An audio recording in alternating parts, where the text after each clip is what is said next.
Hi, everyone. Thanks for taking the time to join us for the Performance Testing for Mobile Applications webinar. My name is Laura Poggi, and I'm the Marketing Manager here at RTTS. Presenting today is Matthew Adcock, our Division Manager for Performance and Scalability. Before we begin, I'd like to make a quick note about the chat feature. We'll be using chat to take all of your questions, which will be answered at the conclusion of the presentation. So please feel free to type them in at any point during the session. Also, if you have any issues seeing or hearing the presentation, please use chat to alert the host. Thanks again for your time and participation. So without further ado, I present to you Mr. Matthew Adcock. Good afternoon, everyone. Thank you for joining. We're just getting settled in here.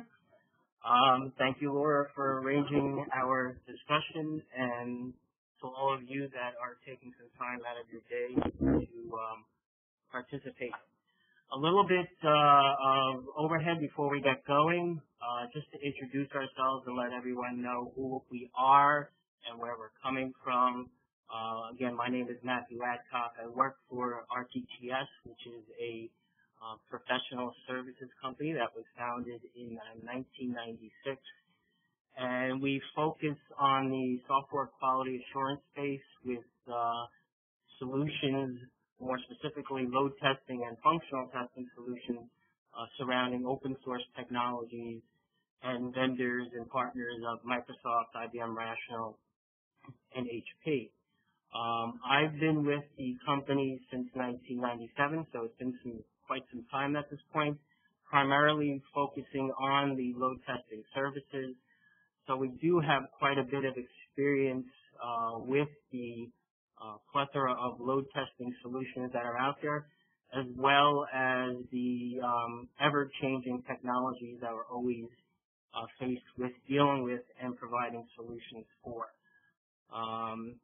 So what we want to try to address today is an ever-changing market space that we're in. We always seem, from a load testing and a testing perspective, that we are always playing catch-up. So I know there's probably a lot of good questions and a lot of good things that you guys and girls want to determine and get out of this discussion. But one of the things I want to make sure we try to accomplish at the end of today is basically give you enough information to go forward and address some of these business and technical challenges that we are indeed facing regarding the load testing space geared towards mobile applications. So before we get going, what we're going to just talk about and lay some groundwork is what we're seeing, what's going on in the market space regarding mobile load tests. And then what we want to talk about is how we can help you possibly leverage some of the technology that's already out there, whether it's open source or commercial, to help you get going in more of a short-term manner before things start to get away from us. But things are moving quite rapidly. If you look in my inbox daily, the number of mobile testing questions and webinars popping up is increasing almost exponentially these days. So just to set the context of the perspective that we are coming from in the load testing world here, we are talking about the traditional load testing that addresses distributed multi-user applications using solutions like HP LoadRunner, IBM Rational Performance Tester, as well as open source solutions using tools such as JMeter. The premise here is that we want to gather the performance, the scalability, the reliability of these web-based applications using the tools that allows us to scale up to high numbers of concurrent users without incurring large amounts of hardware costs and overhead that are required to drive these tests. And that's where the virtual user capabilities of all these products come into play. So what we're going to talk about and address today is giving ourselves the ability to create and deal with a situation in these classic load testing paradigms where we have to create these virtual user test scripts, which often act at a lower level than traditional functional automation. And in the context of web-based applications, if you all of you are familiar and are day-to-day practitioners in the space, you're aware that most of the load testing tools and scripts you're working with work at an HTTP layer. So when it comes to mobile-based applications, we're still going to be dealing with, at the end of the day, scripts that emulate mobile devices, whether it's native apps or browser-based apps. We're going to emulate the interactions of those devices with the servers that they're talking through HTTP. So what's going on out there? Well, looking at some of the interest in this webinar, it's quite clear that the mobile market space is definitely taking off. You and I, as consumers, have high expectations regarding how these applications that we're using are going to perform, how reliable are they, how slick are they, how snappy are they. We're also faced with an ever-changing cross-section of different platforms to test. We have so many devices proliferating through the industry today across multiple operating systems. And as you're probably aware of, the technology is just taking off. We have applications that run in HTML5, browser-based applications, and we also have applications and native apps that run specifically and targeted for specific devices.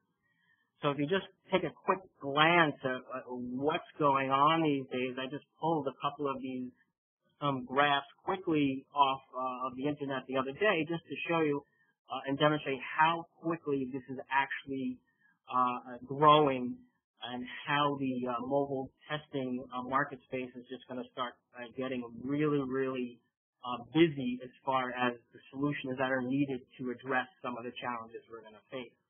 So billions and billions of apps have been downloaded. If you look at Google Play or the Apple Store for applications and native apps, they're claiming 25 billion downloads as of 2012. If we look at how HTML5 is progressing in the market space, we can see based upon the Google Trends graph here that starting in 2010, we started to get some traction in the market space for HTML5, and you can see basically starting in 2011 and going forward, it's just trending upwards. So this means some interesting times for you or I that are on the phone because where this is going is not quite clear. There's this whole little contest between HTML5 and native apps, which is going to win out. Some have pros and cons over each other. But the fact of the matter, right now, we have applications serving the same customers to the same types of functionality sitting in HTML5 and sitting in native apps. And we need to quickly come up with some sort of solutions to kind of address the needs to load test these types of applications. So again, going back to this Google Trends that I'm trying to illustrate here is that, as you're probably aware of, testing, the whole testing space, load testing included, is always playing catch-up. So the technology is always evolving a lot quicker than the testing tools can keep up. So what we need to be as load test practitioners is we need to come up with some sort of creative solutions in the interim before these testing tools catch up to make sure that we can address the needs of our customers and the needs of the organization we may be supporting. Additionally, on the right-hand side of the screen, there's an interesting trend that I was able to bring up in Google Trends regarding mobile testing tools. We can see back in about 2011, cloud-based testing tools started to come into fruition, come to go on the radar, and we're not seeing, as far as Google Trends is concerned, really a large demand or interest in testing tools for the mobile app space until essentially last year. So we're basically early on in the game. This whole load testing, functional testing paradigm for mobile devices is catching on quickly. The solutions and the vendors that are providing these solutions are cropping up weekly, and the technology, as we've seen, is evolving rapidly. So that basically means we're in for a bumpy ride.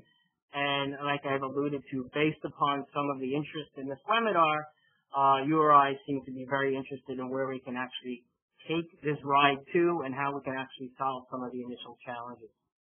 So some of the things that we've faced and some of the things that our customers have faced in this particular market space for mobile load testing deals with some business challenges and as well as some technical challenges. So some of you on the phone may be familiar with some of these challenges with your organization. There may be tools and or licenses that you know you need to do your testing properly, but there are above budget and or financial constraints that are restricting your ability to do your job. The tool procurement in your organization may be too slow and too cumbersome for you to quickly get up to speed and get a solution in-house that would enable you to test mobile applications. And quite frankly, in the mobile space, the time to market is getting even shorter and shorter as we go on. So there's always been that demand to hurry up and test, but that hurry up is getting even more hurry up these days. And obviously, there are some requirements that the cross-section of platforms and OSs to support out there is just quite vexing if you start to put it into a metrics to analyze. Some of the other issues you may face from a technical perspective is that if you do have a testing tool in-house, that the mobile architecture is just not supported out of the box for that particular product. The current product or testing tool that you have may not have the features you need to support the technology that's required to test mobile applications. Quite frankly, the solutions we're coming up right now with being able to load test mobile applications involves creating scripts in a slightly atraditional, unorthodox manner. And then quite frankly, with the large proliferation of devices and mobile consumers in the market space, there's even more of a need to test larger and larger numbers of concurrent users on your site. Additionally, which comes into play more geared towards smartphones that typically are using cellular networks, the network speeds that those cellular devices are using are going to affect the end user experience and subsequently and potentially affect the scalability of your application. So we want to address some of those business and technical challenges, show you what are some short-term solutions to help you get through this bumpy time that we're going through to get you testing your mobile applications. Just to set the framework for the market space out there regarding solutions for load testing and solutions specifically for mobile-based load testing, you do have an array and a plethora of selections out there that are quite vexing when you start to do any kind of search looking for solutions for load testing. You have anywhere from the traditional commercial load testing solutions using HP Load Runner, IBM Rational Performance Tester, Microsoft Visual Studio, and SoapPerformer, which have been for a long time the classic traditional load testing tools in the space, and traditionally just based upon the type of industry they support and the paradigm they were created in, these typically tend to be more of the expensive products. And then when you go down the road, you have hosted and SaaS-based solutions, eventually getting to open source solutions, all of which can get you to where you need to go. It really depends upon the current status of your organization, the tools or the tools you do not have in-house that are going to help you address some of these short-term needs for load testing your mobile applications. So some of the things we want to try to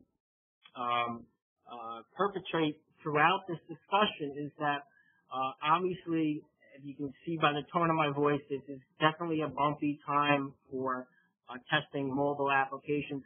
We need to be, as load test practitioners, we need to be creative. We need to understand the pain points and challenges that we're dealing with when we have to load test mobile applications. And we have to come up with some short-term solutions, either with the products we already have in-house or taking advantage of some of the free or open source technology that's out there to help us address the demands that we are placed in to test our mobile-based applications.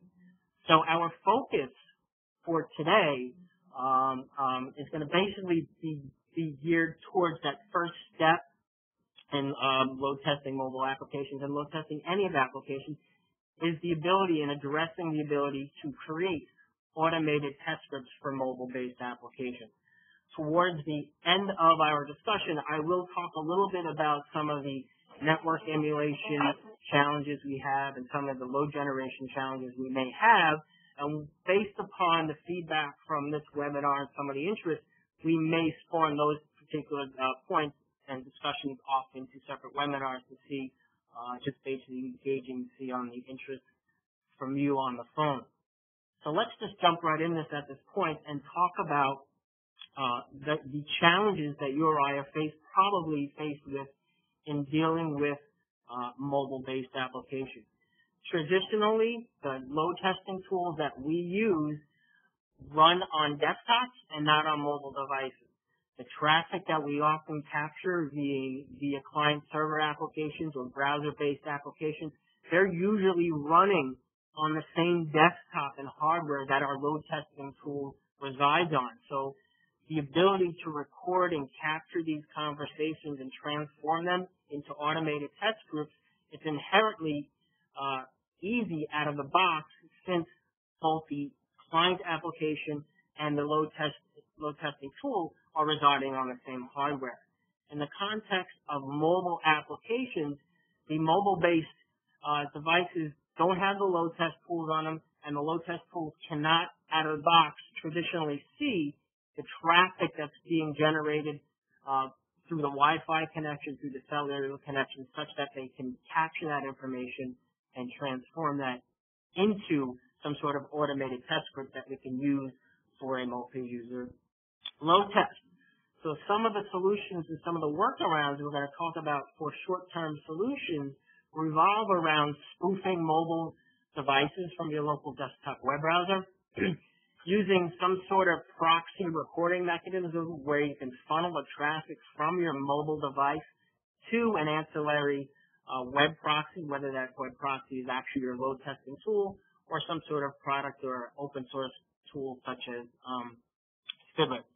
And lastly, regarding the some of the test automation solutions we're going to go over with you is the ability to use more of a, I would call this a less, or actually more flexible approach in the sense that we have less ties to hardware, is using packet captures.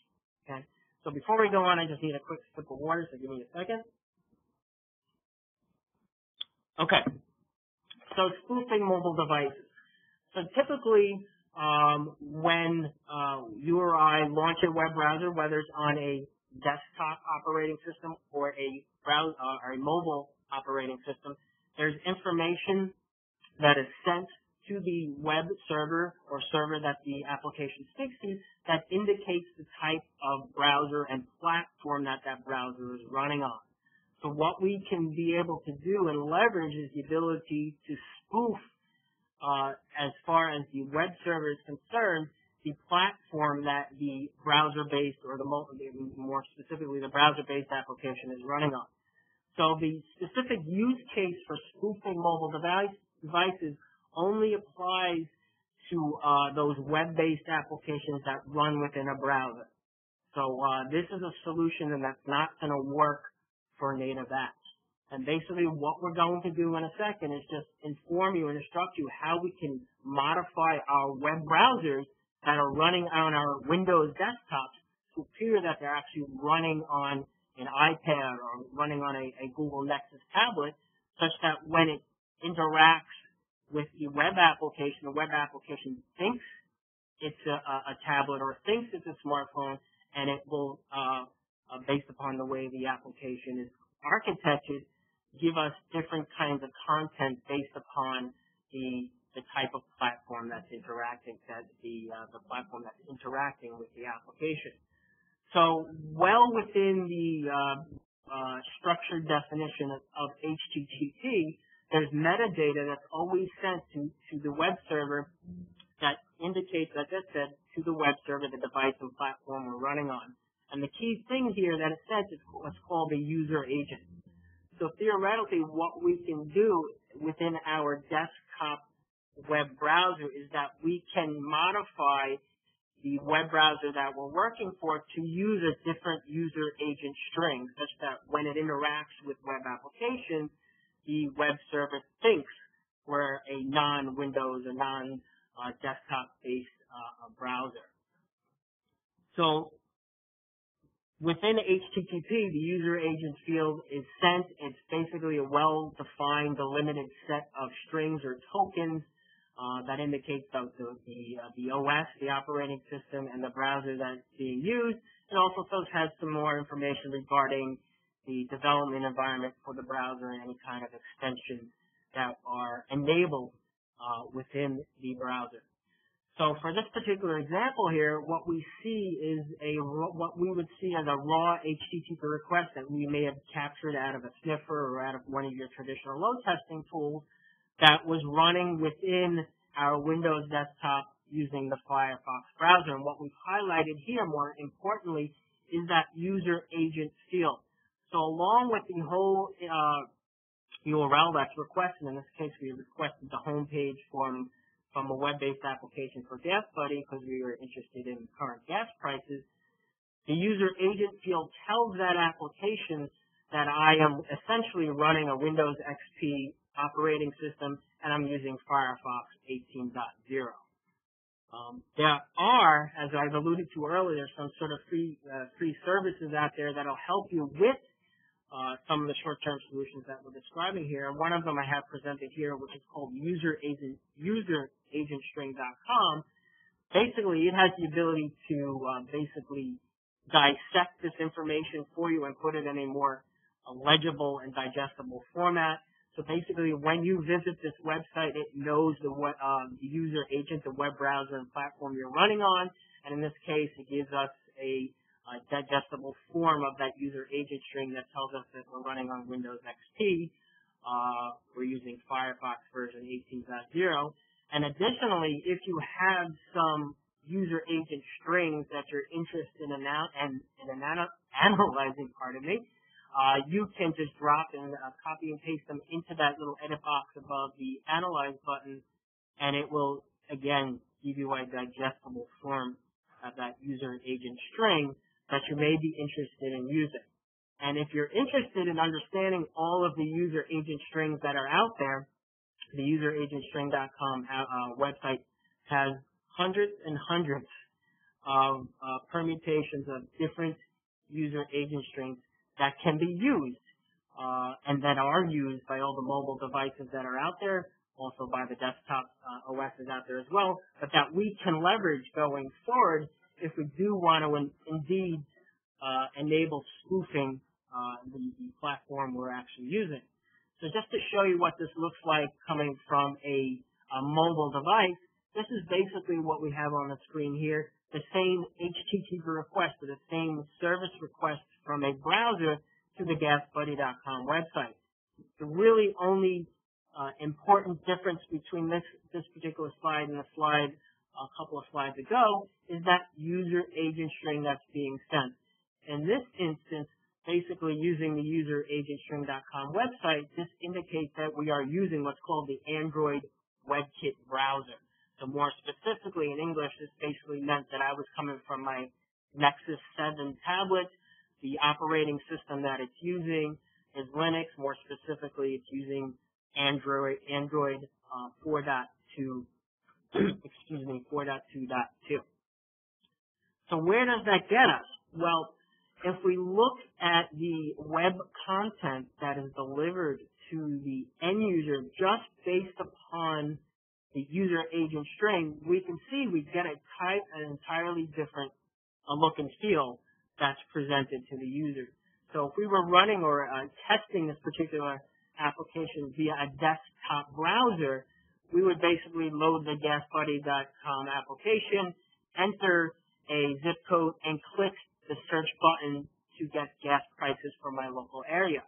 Well, when we access the same application via a tablet, via a smartphone, likewise, we actually get redirected to a version of the application that's more geared and optimized for mobile devices.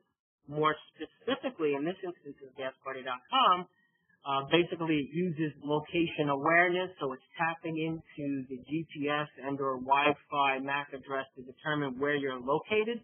And basically, rather than entering a zip code to determine what gas prices are in your local area, all what the user does is click that gas pump, it taps it, and it does a search. So the functionality is different, and the way the application integrates with the web-based services you have is going to differ completely based upon the device that is consuming that particular application.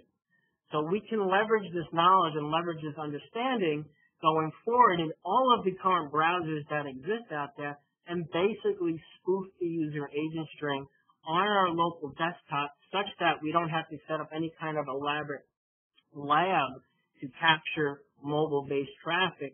We can just have our local browser emulate or try to emulate and appear to the web application as a different mobile-based browser. So Firefox has the ability to configure the user agent string. Internet Explorer has the same capabilities. In latter versions of Internet Explorer, there's a developer's tools menu that has the ability to toggle user agent strings. In earlier versions of IE, there were actually add-ons you had to install into Internet Explorer to do this. Google Chrome has the same similar capability as does Safari. As Internet Explorer, through some sort of developer's tools menu item or toolbar, there's the ability to toggle the default user agent string that the browser is using to a different user agent string that would help us emulate different versions or different platforms that we're actually coming from. And there's lots of good information out there. So this particular link at the bottom on howtogeek.com has pretty good thorough instructions on taking these configuration settings to configure your particular browser. So if we were to do this in Firefox, basically Firefox has a configuration web page we can visit. So basically in the URL address bar of Firefox, basically you just enter about:config and hit enter. And what you'll see is all the lovely switches and toggles and configurability that is available to you if you are indeed using the Firefox browser. And so if we wanted to modify and or create this user agent string if it's not already existing in your installation of Firefox, all what we need to do is right-click, create new string, and in our context of Firefox, create a string with the name of general.useragent.override, and then give it a value to use, and that value would be the user agent string that we talked about several moments ago, such that when we visit the Gas Buddy application via my desktop, and that's the key thing, my desktop Firefox section, the Gas Buddy application sees that user agent string and therefore redirects me to my browser version of the application. In this case, I have the same functionality available to me in my desktop browser that I would see on my mobile device. So if this is indeed the case and indeed a doable thing in your environment, essentially once you modify that user agent string for the browser you want to use for recording, you can get up and going quite quickly and just use the out-of-the-box recording features in the load testing tool that you currently are using. However, there's just one little potential caveat that we do want to let you know that exists.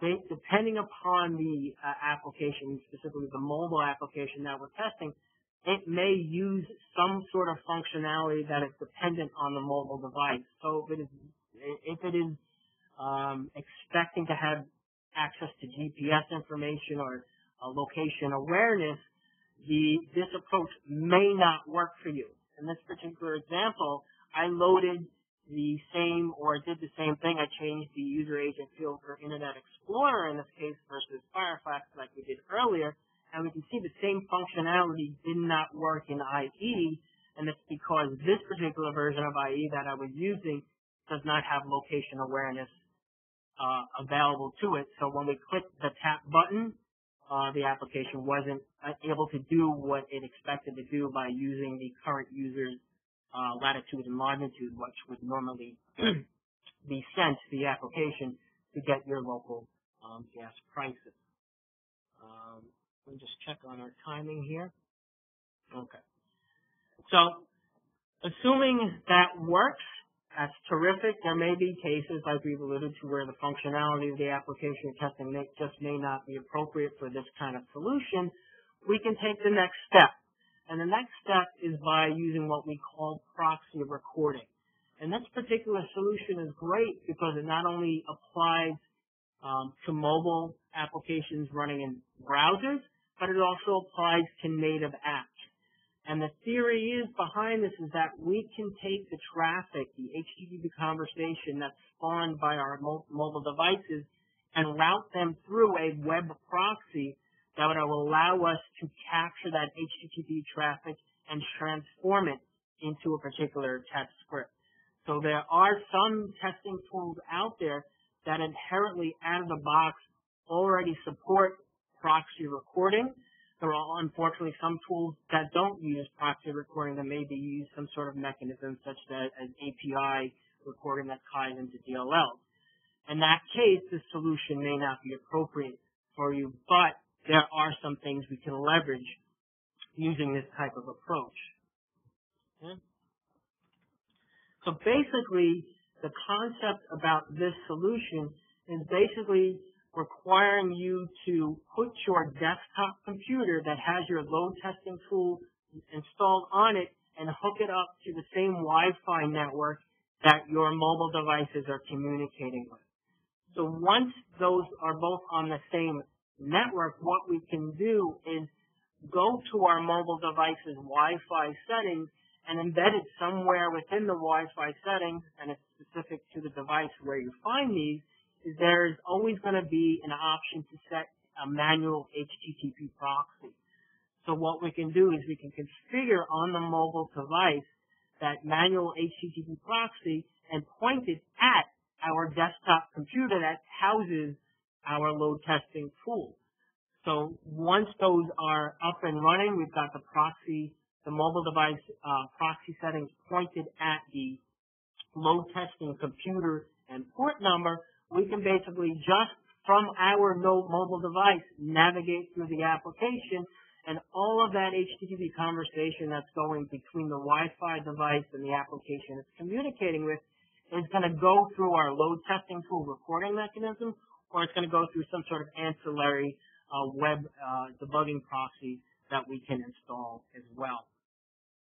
Some of the tricks to this particular approach is finding where on your device you can set these sort of proxy settings. And like I've alluded to, is that based on the platform you're running on, whether it's iOS or Android or Windows Phone, it's going to be slightly different. But the concept is the same. You're going to go to the Wi-Fi connection management settings of your device. Somewhere in the settings for that SSID, you're going to either see advanced options, or if you scroll all the way to the bottom where you see DHCP options and the like, you should see the option for an HTTP proxy. And all of what we want to conceptually do at this point is just put the IP address of your desktop computer as a proxy host name and put as the proxy port the listening port for the proxy recording mechanism that your load testing tool is using and or your intermediate ancillary web debugging proxy is using. So one of the open source products that do use proxy recording is JMeter. So this is freeware. It's open source. You can download this and get this up and running probably within 5 to 10 minutes if you're familiar with the load testing circle of tools. And basically within JMeter, what you need to do to record and automate scripts is set up, the first thing you do is you set up what's called an HTTP proxy server. And all what the HTTP proxy server does is basically allows you to set some sort of port that when you start the proxy server up, It's going to put a recording mechanism that listens on that port and captures any of the traffic that goes through that port and puts that into a JMeter test script. So in this case, we have an HTTP proxy server for JMeter. It's going to start up and listen on port 8080 of my local machine. So from my mobile device perspective, all that I would need to do in my manual proxy setting is point that mobile device at the IP address of this JMeter machine and use the port of 8080. That would enable me to capture all of the HTTP traffic that's being generated by these mobile devices through that JMeter recording proxy. So if we use as an example wonderground.com, it too, like GasBuddy, has a non-mobile and a mobile-centric website geared for different platforms. So what we see here is the mobile-based look and feel and functionality of the mobile-based application for wonderground.com. So all what we did as an example here is basically brought this particular application up on our mobile device while our JMeter proxy was running. And what that allowed us to do in real time and subsequently when we needed to edit the script, it gave us complete access to all of the HTTP requests that were initiated by that mobile device, that was subsequently funneled through the JMeter proxy. And what we see in this particular example is a particular JMeter, what they call a JMeter test plan, and a thread group, which you and I would probably call a test script, that we have access to all of the HTTP requests that were sent by the mobile device.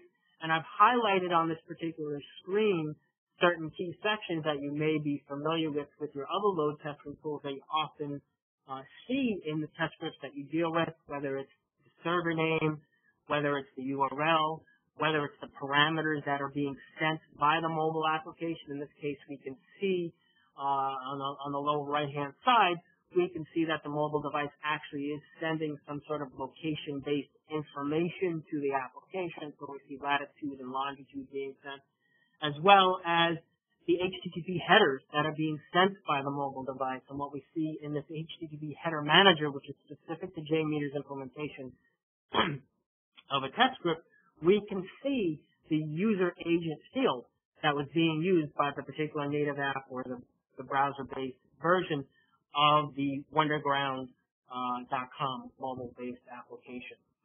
So JMeter out of the box does support this. So if you are indeed testing mobile devices and you do use JMeter, this is a quick way to get you up running very quickly, because you can leverage the features that are already built into JMeter to funnel your requests through the JMeter recording proxy.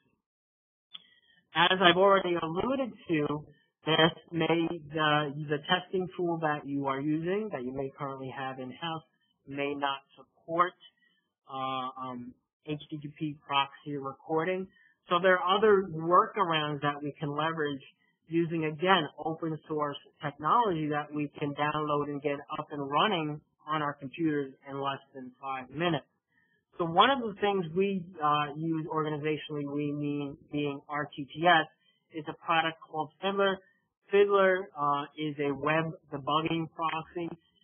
Essentially what it does, it allows itself to be an intermediary between a client web interface and a web server, and it allows it to capture the HTTP conversation from browser-based applications, desktop applications as well. So theoretically, what we can leverage in a situation using open source technology like Fiddler and leveraging this proxy recording paradigm is we can still take the same approach and funnel the mobile-based traffic through Fiddler, and then using some of the capabilities in Fiddler and unfortunately possibly using some manual effort, we can transform that capture that Fiddler takes into a target test script that is geared for the testing tool that you may be using. Additionally, Fiddler does have some programmatic extensibility to it. So if you are comfortable with programming languages, specifically in the case of Fiddler.net, it has extensibility into it that you can build your own custom hooks into a Fiddler trace that would allow you to transform any kind of captures you make with Fiddler into a test script that's applicable for your test tool. The setup from a Fiddler perspective is quite straightforward. Once you have it up and installed, basically you're going to go to through the tools option menu in the Fiddler UI. Basically, it is a multi-tab interface that you can configure lots of bells and whistles. But the key thing that we want to control here is go into the Connections tab. Look at the port that Fiddler is going to listen on. By default, it's going to be 8080. You can change that port to anything you want. And additionally, you want to enable that checkbox that indicates allow remote computers to connect. Once you have those two settings configured appropriately and you hit OK, assuming your mobile device is still pointing to the same desktop computer, you can point just via the HTTP proxy settings on your mobile device to the Fiddler capture proxy mechanism, similar to the way we did JMeter. So I would bring up wonderground.com or whatever mobile application that we were using and capture the same conversation. The only difference in this manner, it's not going directly into the load testing tool that we're using. It's going into a Fiddler session. And a Fiddler session is basically just a capture of all the HTTP requests along with a lot of underlying data, all the response headers, the request headers and response headers that were transported through the conversation between the mobile device and the application servers or web application servers that it's talking to. So in this particular example, all what we are looking at is basically the same recorded session or navigation through the wonderground.app that we did through JMeter, but we're actually seeing it through Fiddler. And if we look at Fiddler, Fiddler has lots of good bells and whistles, but one of the key things we can look at in the context of our discussion here with Fiddler is that for each HTTP request, we can see from a raw perspective the data that was sent by the mobile device. We can see the parameters that were sent.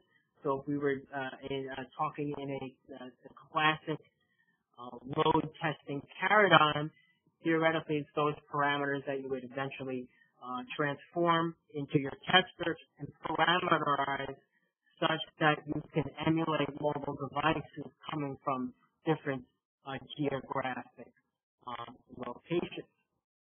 So just stepping back before I get ahead of myself, so within Fiddler, we have access to all of the HTTP data that was sent and received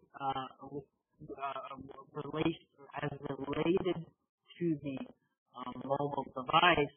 So theoretically, the next step, what we need to do is somehow take this Fiddler session, all of these HTTP requests that are pertinent to the mobile application we just recorded, and somehow get it into a workable test script that we can use in the load test tool that we may be supporting. Well, there's two ways we can actually do this. The first way, which all of us here in RTTS probably have been a part of, you can basically just manually do this. It's not pretty, but if time is of concern, you basically can take that information that you see and capture in Fiddler and basically manually transform it into a test script that's appropriate for the load test tool that you're supporting.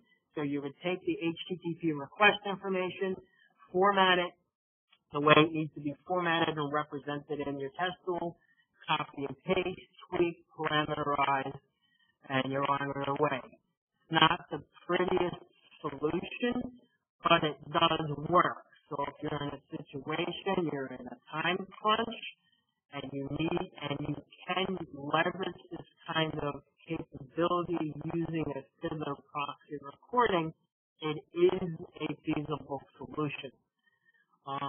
For those of us that have programming skills, Fiddler is terrific in the sense that it does have that programmatic extensibility. So when you record a Fiddler session and export the Fiddler session, you can export it to specific formats. So in the example we are presenting here, Fiddler already has built-in support to export recording sessions into Visual Studio web tests. And if those Visual Studio web tests, for any of you who have not used the product, are test scripts that drive load testing in the Visual Studio product line. So theoretically, if you're not using Visual Studio, if you're using a product that doesn't support proxy recording, such as I'm trying to find one off the top of my head that I haven't used in a while. Let's just say it's LoadRunner.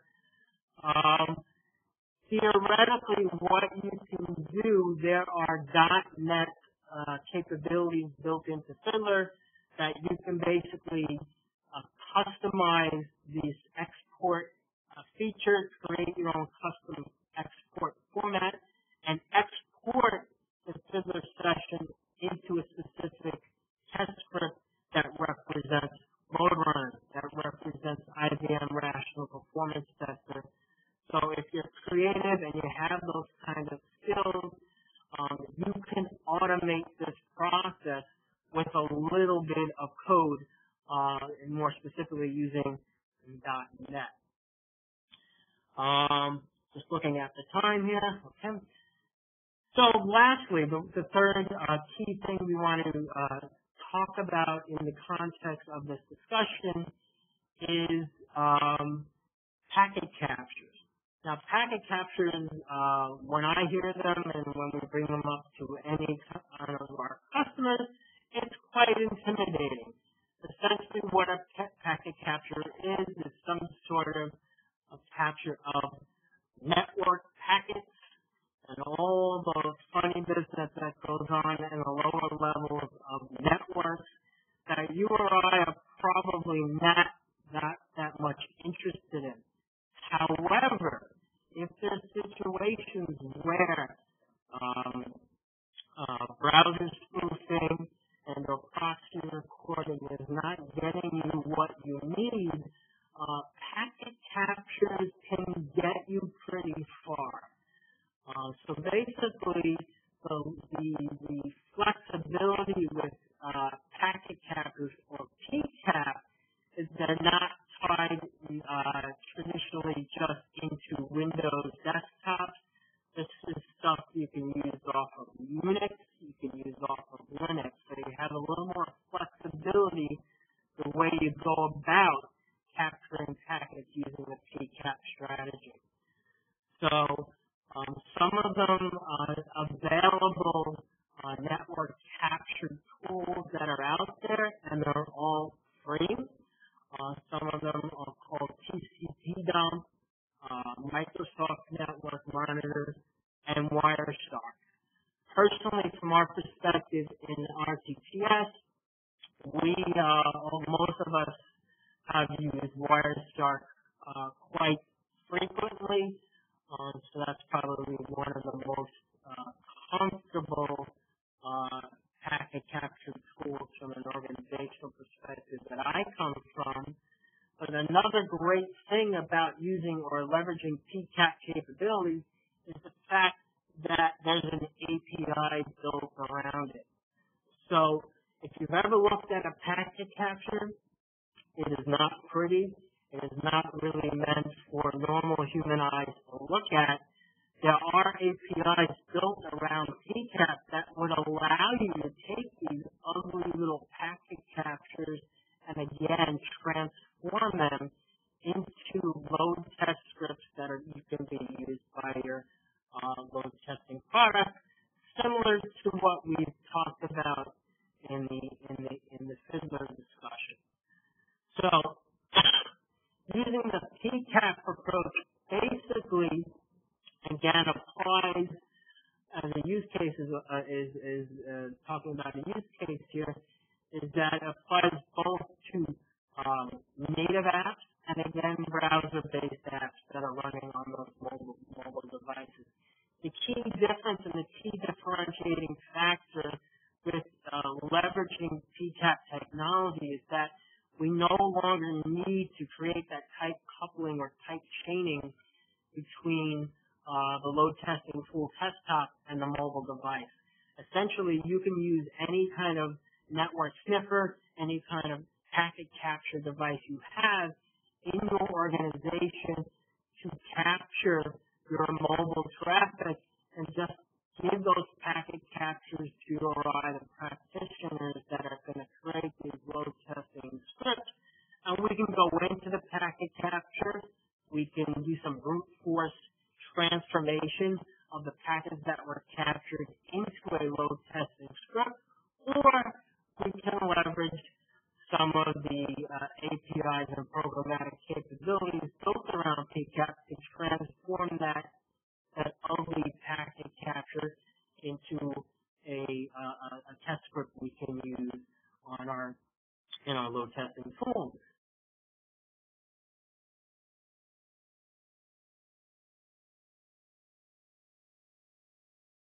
So the way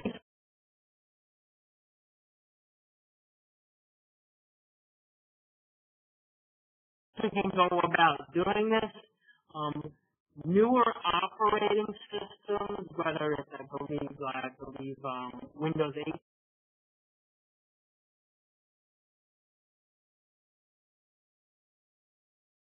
supports this. I'm not quite sure about Windows 7. The Apple operating systems all support the capability to quickly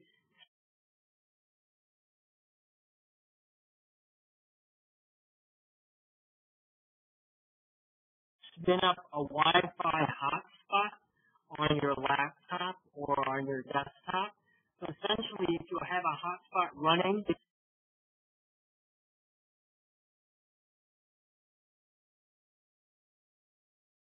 on the same computer that your packet capture device is running on, also what you need to do is go to your mobile device, similar to what we did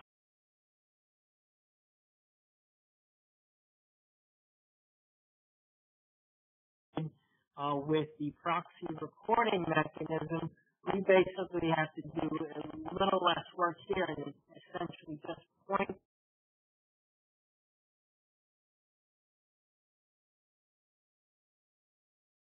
that mobile device to the Wi-Fi hotspot. We don't need to set any proxy settings.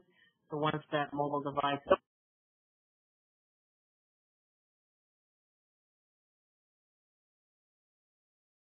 pointing to the hotspot, basically all the traffic that is being generated by that mobile device will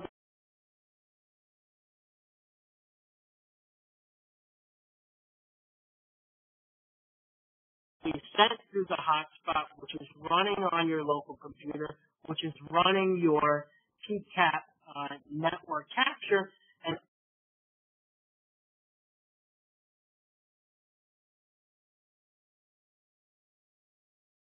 all of the packets going in and out of that mobile device are going to be captured by that desktop. There are some more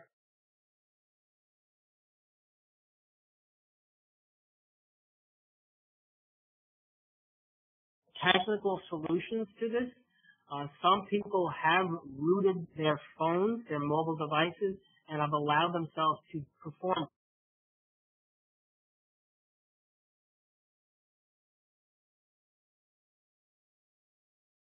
PCAP captures directly on the mobile device.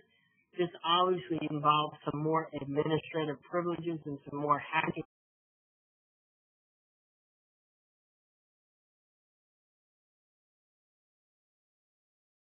into the OS, but it's quite plausible you can just capture all of these PCAP traces on the mobile device itself and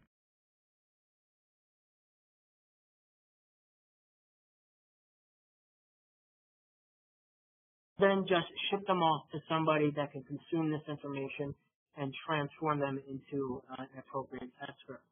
And lastly,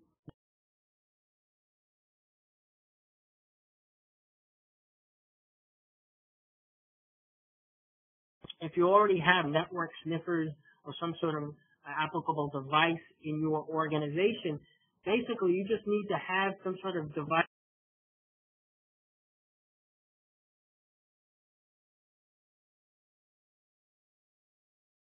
that is plugged into the same switch in your environment that the mobile traffic is eventually going to go through. So ideally, this would be some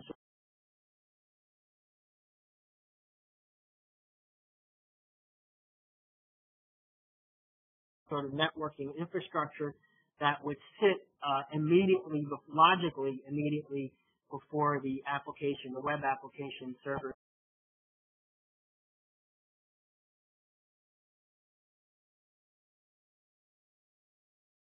that the mobile device is talking to.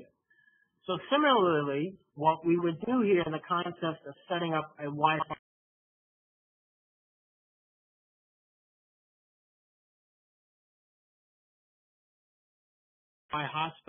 Wi-Fi hotspot or the like, we would basically just launch the wonderground.com mobile application on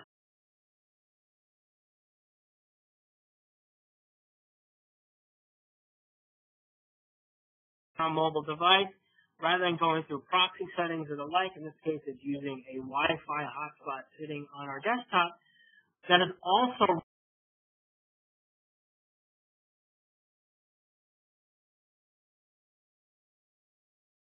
running Wireshark. So Wireshark, as I've alluded to, is open source. You can have it downloaded and quickly running in less than 10 minutes. Basically,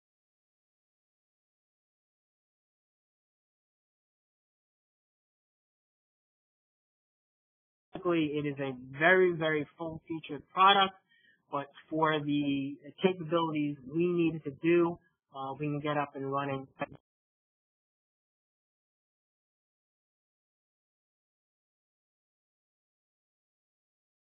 Really understanding the features in less than 10 minutes. Essentially, we have Wireshark running on our desktop, which is also our Wi-Fi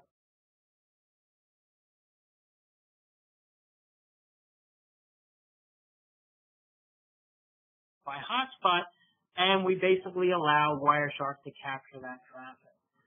So basically, in Wireshark, we can, as I've alluded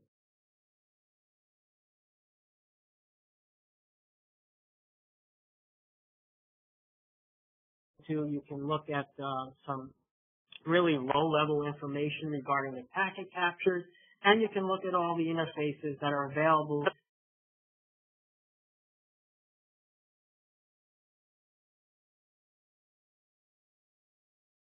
to be used for capturing and sniffing these packets that are going across, in this case, the Wi-Fi hotspot that we're using. So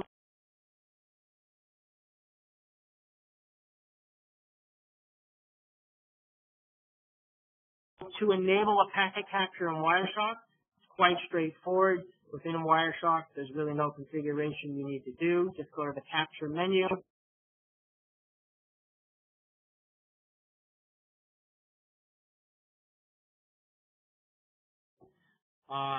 Select the wireless interface that you want to capture on, perform your transaction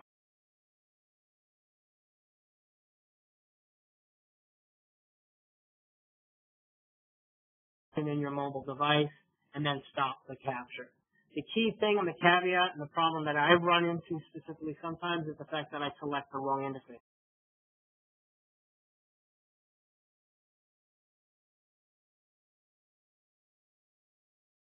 So if I have a network capturing computer that has multiple wireless interfaces on it or multiple Ethernet adapters, picking the right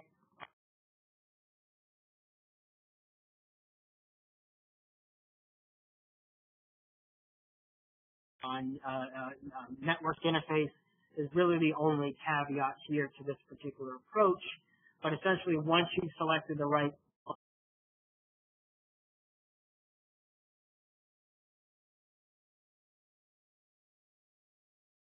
interface, you can capture traffic.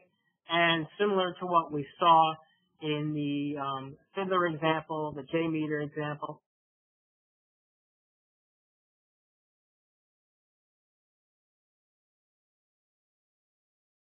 this is basically what you would see in Wireshark. As I've alluded to and what I've warned you to, it's not the prettiest stuff to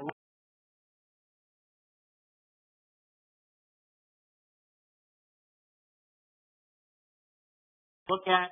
You're looking at a much lower level conversation here regarding networking, but all of the data that's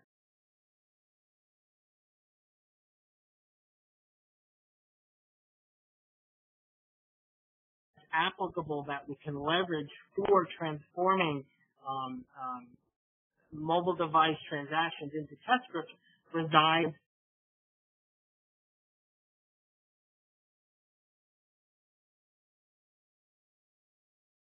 in here.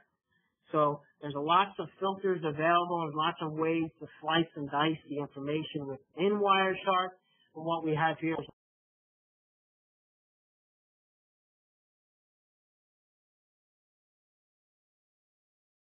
just an example of filtering on HTTP traffic, and more specifically, going back and comparing this to the Fiddler example and the JMeter example.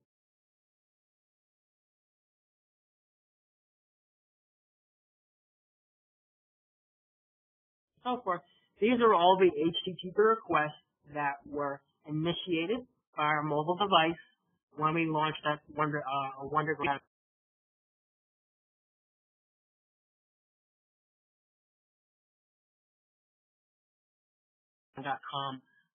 web application. Well, what's in here and what's useful for us to use? Well, as you highlight the appropriate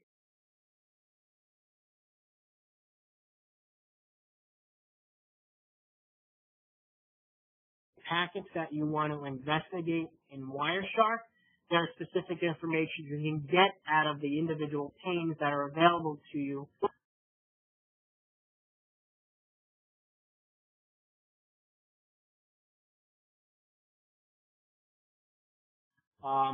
For that particular trace. In this case, we've highlighted a particular URL, get email at city.stat, and basically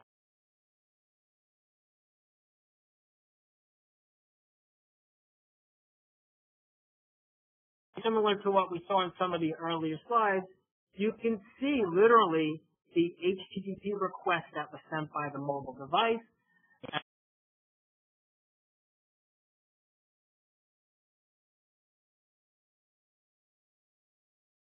That is basically available for you to copy and paste into other tools and morph and transform into something that's applicable for a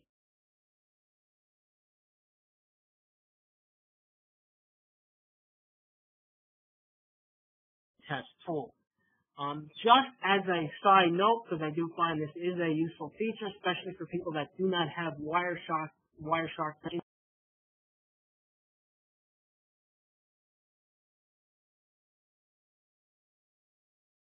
installed on their desktop computers. There is PCAP in the cloud, so you can basically take your PCAP captures,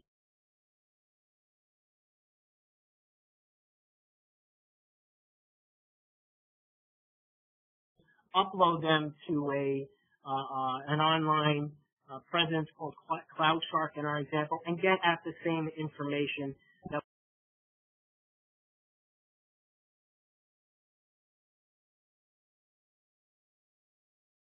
we can get at via Wireshark on our desktop computer.